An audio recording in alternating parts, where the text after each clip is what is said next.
I've been a fan of your work for a while now, so it means a lot that you were willing to do the show. Yeah, no problem. I'm quarantining, so I don't really have a lot to do. So is that allowed for more time to sort of like plan out what your next I don't know, like your next gig will be, or is you just kind of waiting for offers to come your way? Yeah, I had one movie that was postponed, that we were supposed to shoot in April, that we're shooting now. I'm going to start on the 10th. It's Okay. called On Location, and we're shooting it in Ohio and in the middle of nowhere. So that makes me feel a lot more comfortable because the cast is going to be very small, and they're going to try to keep it to not a skeleton crew, but as much as they can. And Ohio and Cincinnati in particular have just done a really stellar job at controlling the virus. I think they're probably one of the best states. Yeah, yeah, for sure. A lot better than Georgia, which is where I am. Unfortunately, yeah. I don't even like to go outside here. It's just like COVID country. But yeah. So that's what I'm gonna do. It's a horror movie, and like I said, it's in the middle of nowhere in the woods. So Definitely will help out for the getting into that horror mindset, shooting in the middle of nowhere. yes, and if you knew the premise of the movie, you would not realize just how spot on you are with that statement. It's Well, yeah, what's it called again? I'm sorry. on location. On Location. I'll have to look for that whenever that makes its rounds. So I guess to sort of rewind, one question I always ask anybody who does any sort of creative thing that comes on the show is whenever I listen to interviews with directors or writers or actors that about how they got their start or what got them interested in filmmaking or acting or whatever their field might be, they typically kind of say that they always had like an inherent interest in wanting to be involved in the field, but there was one moment or one movie or one performance in particular that like really pushed them over the edge and made them believe, yeah, that's what I want to do. Do you have a moment like that in your background, or was it always just kind of something you knew you wanted to do?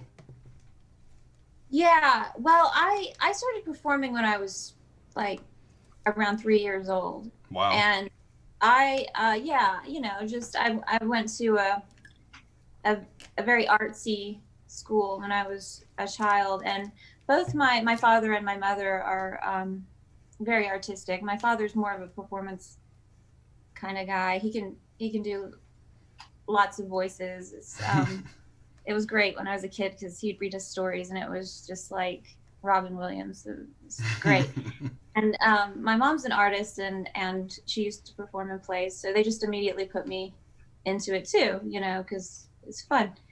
And I just never stopped. I remember the first performance I really remember. I think I was probably 4, and it yeah, I guess I was hooked ever since. Mm. So was So it a no, lot of like theater, or well, like when did you make that jump into film then? I shot my first feature when I was 17, I think. Um, at least I started filming it when I was 17, I think.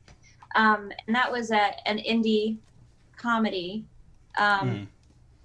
and I played a supporting role, and it never got finished, which was a shame because it was a hilarious script to me back then. I don't know if it Oh. would stand up today. It was a long time ago, but yeah. Yeah, that's when I first did my first supporting role was then. Was that so? The one other thing that I find very funny, you had mentioned in one of your emails when we were setting this up, is that obviously a big crux of the show is the film recommendation portion, which we'll get to later. But you had said that you would prefer to not watch scary movies because while you act in them, you don't particularly like them. So I'm curious, what made you want to be involved in horror movies then, if it's such a turn off for you, I guess. Well, I like I like the filmmakers in the genre. I like the freedom that the genre gives to the artist, and a lot of my friends were indie horror filmmakers, and I recognized how talented they were, and I wanted to work with them, and they wanted to work with me. So I just love acting, and it's fun acting on horror sets too. It's not as much fun for me to watch them though. I get scared. I watch my own, and I'm proud of my performance, and I'm proud of the artistry that goes into it when there is artistry that goes into it.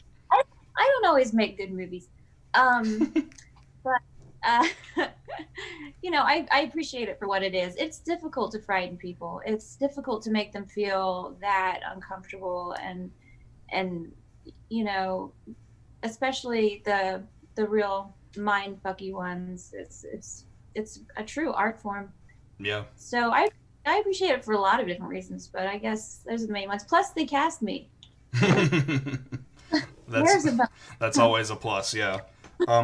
So then, I have to say, so I think a lot of people know about you primarily from your role in David Bruckner's segment from VHS. That was how I first found out about you, and I gotta say it was I don't know if it was great timing or poor timing, but I had just seen this horror movie where a big chunk of it takes place in a hotel, and there was a very creepy atmosphere, and I had just been, like, just by pure circumstances with my life, I had been in several hotels recently, and after seeing that movie, so I was very sort of creeped out by that whole environment based off of that unrelated movie I saw. And then just when I was starting to get over that fear, I rented VHS and I saw your segment, and I just it reignited that fear all over again. I couldn't walk down an office building type stairwell without imagining you poking your head around the corner and having your head split open down the middle. So I think a really big testament to your acting capability that you could just instill that in somebody with just a look. So just as a weird aside, but yeah, what was making VHS like? How did that come about? It was David Bruckner and Nick Dukowski's idea. They were hired to do an anthology and told to be gratuitous and gritty, and ran with it. And I knew both of them previously and some of their work. And David asked me to do it.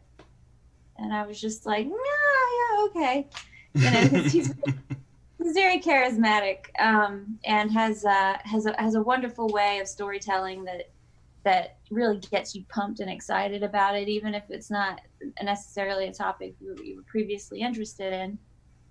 I can imagine that having that sort of charisma to talk you into it was very important, given your stance on horror films.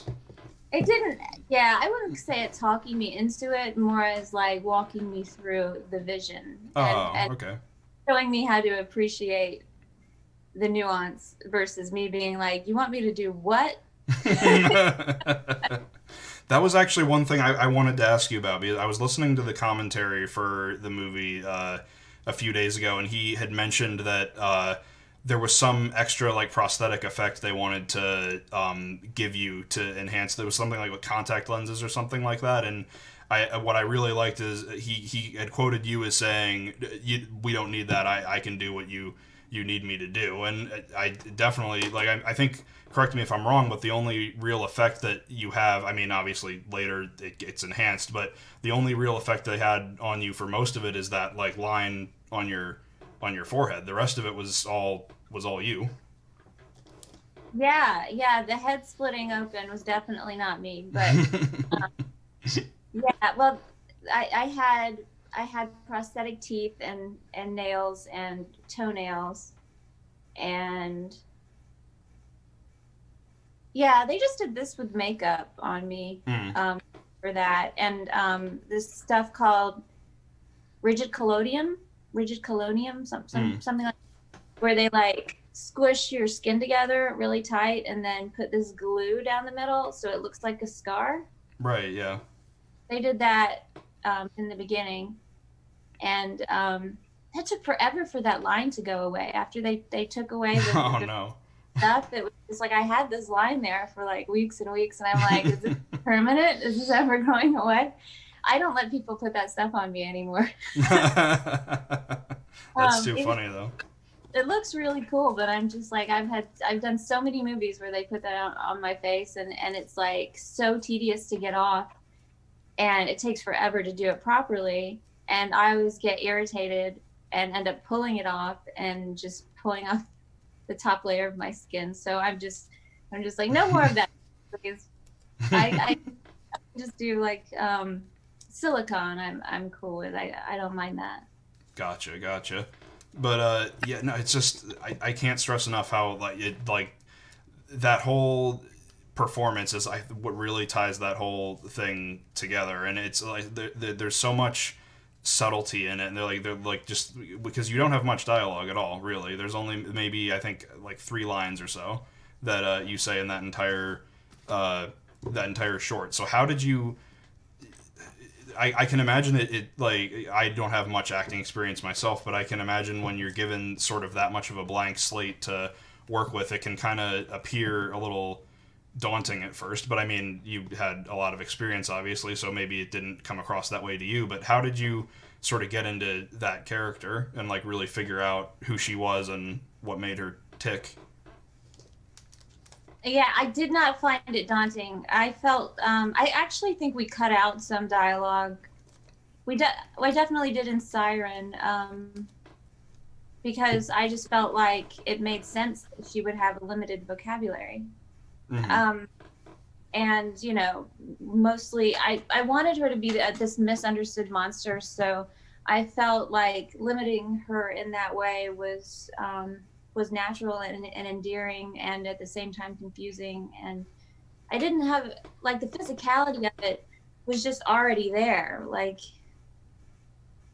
an innocent misunderstood sex demon. I don't know. I didn't have a hard time with it. We went over some movement.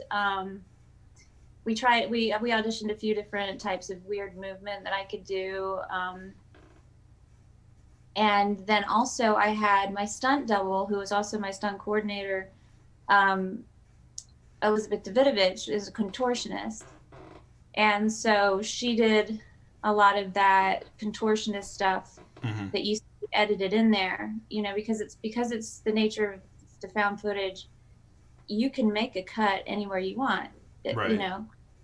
So she played all the contortionist and like stunt aspects of that entire movie were her and her crew. So yeah. Did that answer your question? Yeah, no, it did. Yeah.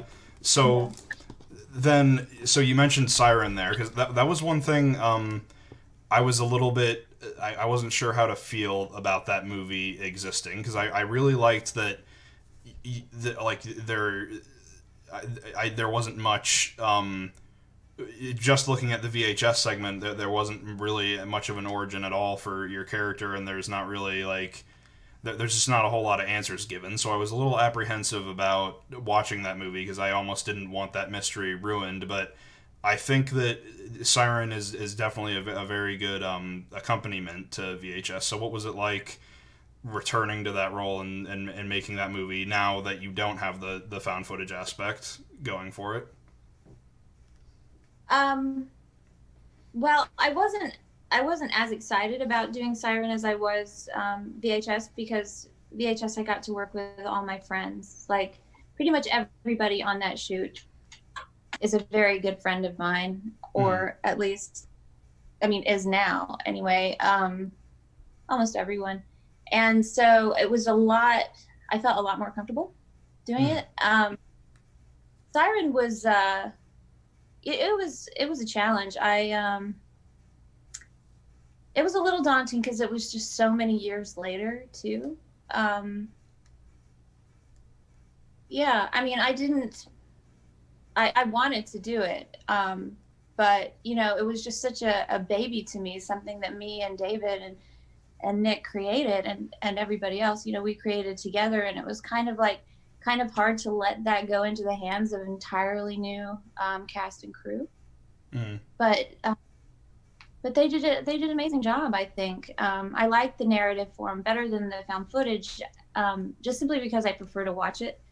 I don't like the steady cam very much. It makes me feel a little nauseated. Right. You know, the shaky cam, I mean. Yeah. But yeah, it was also a feature-length version of it. So, you know, it's making indie movies is wonderful, but it's also grueling.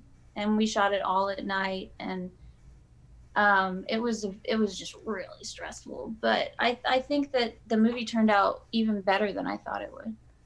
Yeah, I definitely, as just a fan of the segment, like I said, I mean, I was very apprehensive about watching it, and like I imagine, like you had said, having sort of like to play that like titular character who's now like become sort of a modern horror icon, it must have been very like you said, like maybe we don't want to mess with this too much going into it, but I think that the final result was very it turned out very well. Very good accompaniment to the short. I liked the script. I thought the talent was fantastic.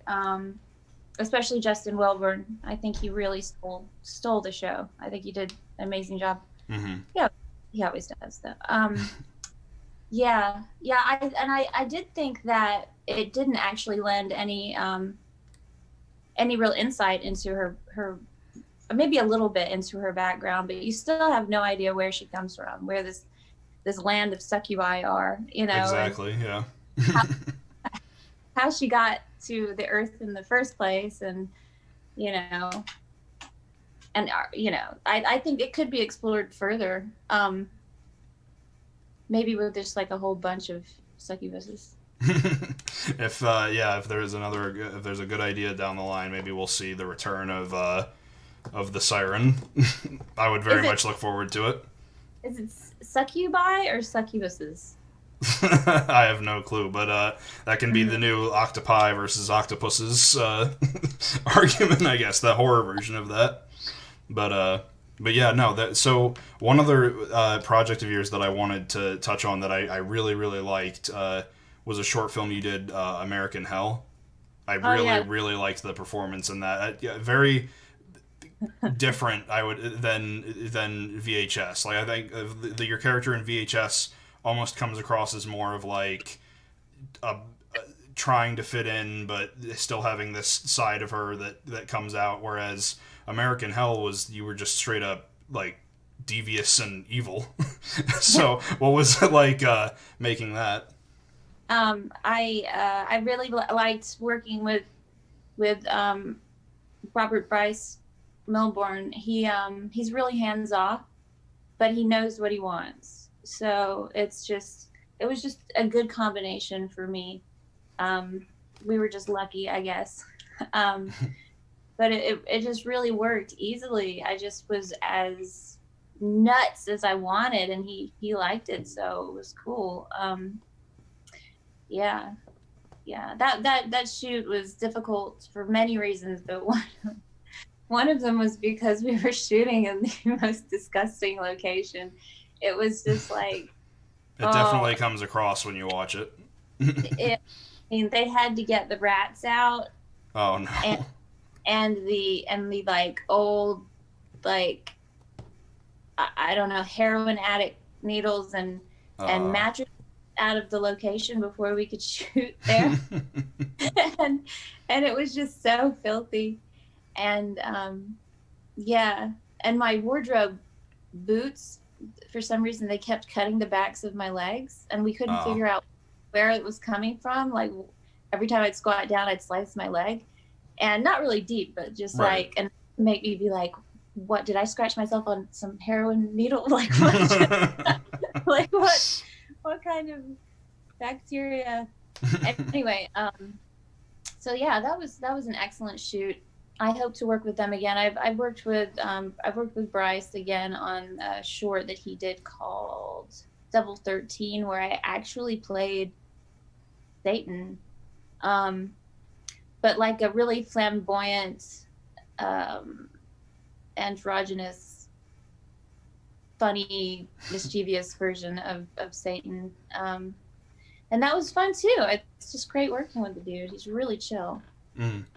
I just find that I just can't get over the whole like not wanting to watch horror movies, but yet you like fit into it so well. I think that really speaks to your ability as an actress to just sort of like inhabit the role so perfectly that it's like so beyond what you as yourself are comfortable watching. So it's, I don't know. I just find that really, really cool. My friends think it's hilarious. They're like, they think it's so funny because the characters are just so nothing like my personality whatsoever. And yeah, I get teased a lot about it. That's okay. You know, I mean, there's some horror movies that I think are wonderful. Let me think. You know, what was that? Let me think. The Sixth Sense, I thought was fantastic. Yeah, you know, that's another good one. Scared the crap out of me. I mean, obviously, The Shining's a masterpiece. Mm-hmm. I feel like, in some ways, like One Flew Over the Cuckoo's Nest is a little bit horrific with Nurse Ratched, and I agree with that. I feel like, I feel like it's such a flexible genre that saying that you don't like horror movies is ridiculous, because you're gonna be some horror movie you like. Like, I just watched Jaws, you know. Just, you know, so I can't say that I don't like to watch horror movies. I just don't like to watch some horror movies. Right. And I don't think that the ones I've made are ones that I would want to watch. So that is that like when you do like go to a like, let's say you're watching you're watching like the rough cut of VHS, are you like hiding behind somebody or like not looking at the screen even though you know what's coming, or how does that usually go? It's so stupid. Yeah, I hide in my husband's shoulder. Aww. And I'm like, can I look? And he's like, no. Oh, that's too good. So yeah. I think I forget who said it. I think it was John Carpenter. He had said something like, and you touched on it earlier, that horror is just one of those genres it's been around since the beginning of film, and it's just always gonna sort of be there. Like there's like, and it, I don't know. It's just it's like comedy. It's a universal language. Like you could watch a horror movie with the audio completely turned off and still get the same effect. So I think it's a very powerful genre, and I think that you work very, very well in it. Thank you.